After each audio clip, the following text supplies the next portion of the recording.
Neymar will miss at least the first leg of PSG's Champions League tie against his former club, Barcelona, slated for next Tuesday. He could indeed miss the second leg as well. That's on March 10th after suffering an adductor injury in the French Cup on Wednesday. Julien joins the show. Frank Leboeuf is still with us. Jules, I'll start with you. You were on yesterday's show. You were optimistic. Instead, it turns out worst case scenario, and worst case scenario again.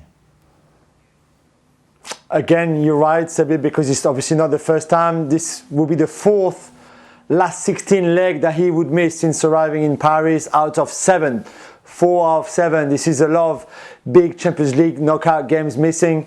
For Neymar, it's another injury, the 14th since he arrived 3.5 years ago at the club.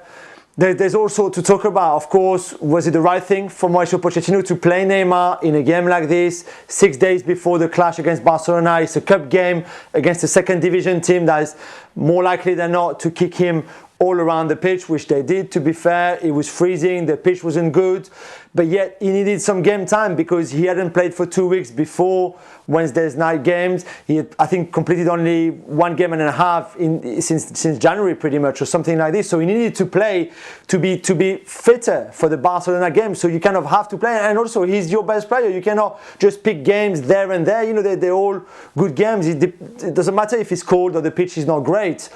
But then he was obviously risky because, as we saw and as we've seen in the past many times, he ended up getting injured and now is going to miss what is the biggest game of the season so far for PSG. Frank, what do you think? It is a round of 64 match in the French Cup. Did Pochettino make a mistake here playing Neymar? No. The guy is widely paid to play every game that where Paris Saint-Germain has to play, and that's what it is. And we can see Messi playing all the games. We can see Ronaldo playing all the games. So there's no way that Neymar has to stay maybe in the freezer and just put in the microwave, when we need him. I think that guy has to understand that he has to get ready for every games, and that's. It's becoming really nice, like oops, he did it again, and every year we're going to say that. I mean, it's crazy. When the club needs him and needs him the most, the guy gets injured. So I don't know. I don't know what with his lifestyle. I don't know how he works with the physical coach, but he has to change something in his life because everybody is expecting to see him, and we won't see him for maybe the 2 legs. Let's get into that why, because it was interesting. Neymar posted on Instagram a lot of emotion in his post, a long post, but I'll read you something that stood out to me because it's a topic we've touched on when it comes to Neymar and these injuries on this show. Here's from Neymar himself. Sometimes I feel uncomfortable due to my style of play because I dribble and end up getting beaten constantly. I don't know if the problem is me or what I do on the field. Frank, what do you think? Can Neymar change the way he plays to try and stay healthier? Yes, I guess he doesn't listen to the show or any shows in the world from former players and pundits because everybody says that he's looking for being kicks. He teases players the way he plays. That's maybe the way he knows how to play, but he's wrong because he's annoying players and opponents, and they try to kick him. And I can see other players. We see Messi again and Ronaldo who like to take on players, but they don't tease. They don't attract the players to and annoy the player and upset the players in a way that they're going to kick him at a certain point. He has to know where the right balance should be in order for him to have the right to take on players, but not upsetting the players. That's the main concern that Neymar has with the opponents. It's why people are upset against him, and it's why players want to kick him at some point. Jules, what do you make of the notion that Neymar in some way, in any way, brings this upon himself? I understand the debate, and we heard on Wednesday night Pascal Duprat, the Caen manager, so the team who Neymar played against and got injured against, saying, but if you provoke, then you're going to get kicked. This is what football is about, and I guess he's right in one way, But in another way, maybe Neymar should get more protection. For example, there's no way Steve Iago, who's the player who was defending the most, or like who was often 1v1 against Neymar on Wednesday night, should have been sent off. I'm really sorry, but he got yellow card in the first half. In the second half, just before the groin injury, he kicked Neymar in the back again, and that was the second yellow. And maybe if he gets sent off there, then when Neymar comes back on the pitch, he doesn't try to take him on again. And maybe things are a bit different. So I do think in terms of protection, maybe Neymar could get protected a bit more by the referee. All that said, his game is all about that provocation. And I think Frank is right. There might be a point where he's just turned 29. Maybe he needs to evolve a little bit. We don't say like just don't dribble anymore at all, or don't showboat anymore, don't do any skills anymore, don't just pass the ball sideways. But maybe at times change his game a little bit and take maybe less risk on 1v1, sometimes 1v2, 1v3, because on Wednesday night he was often 1v3 trying to take on everybody. And maybe that's not the answer.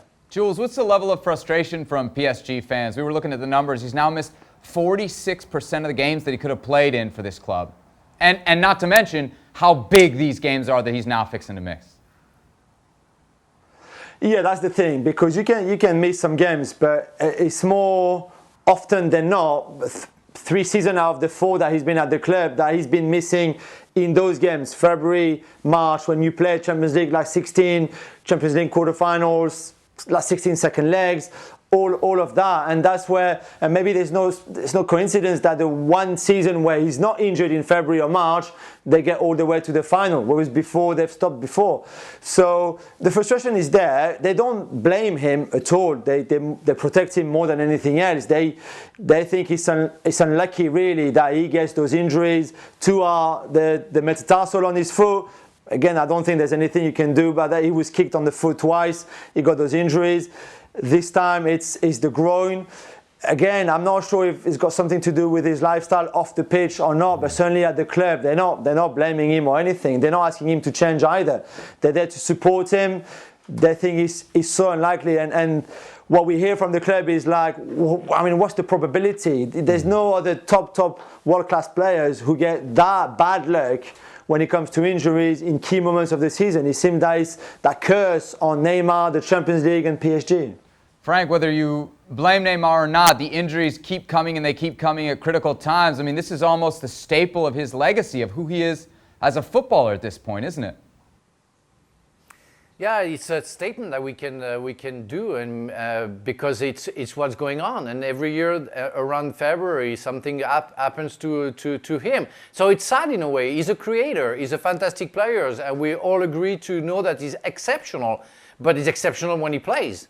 And the thing is, again, after what I said before, he has to understand that he has to change his game.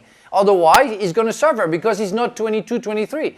He's 29, as Jules just said, and you're going to get older, so you're going to suffer, and it's going to be harder for you to react because your muscles and your game will have to change. Ronaldo changed his game because he couldn't take on some players on anymore. And that's what Neymar has to evolve in. Otherwise, he's going to be even more injured. It's very sad in a way because we don't want to kill and we don't want to kick any creator. But I was a defender. My game was to avoid those kind of players to enjoy themselves in any ways. It would be the football or the players. And when you play dramatic and very crucial games for your club, you're going to be ready for everything. Caen played the game of their year against Paris Saint-Germain. So they tried everything. Barcelona will play a big game like Paris Saint-Germain will play a big game. But it has to be at 100%, and you have to make sure that you're going to stop the players who can be a danger. And Neymar is obviously a danger. And some people, like I used to do, and many other defenders or midfield players who fought in the middle of the park, will try to make sure that Neymar doesn't play anymore. Let's push on to the Champions League then. Jules, no Neymar, no Di Maria. Should PSG still be favorites, you think, over Barcelona?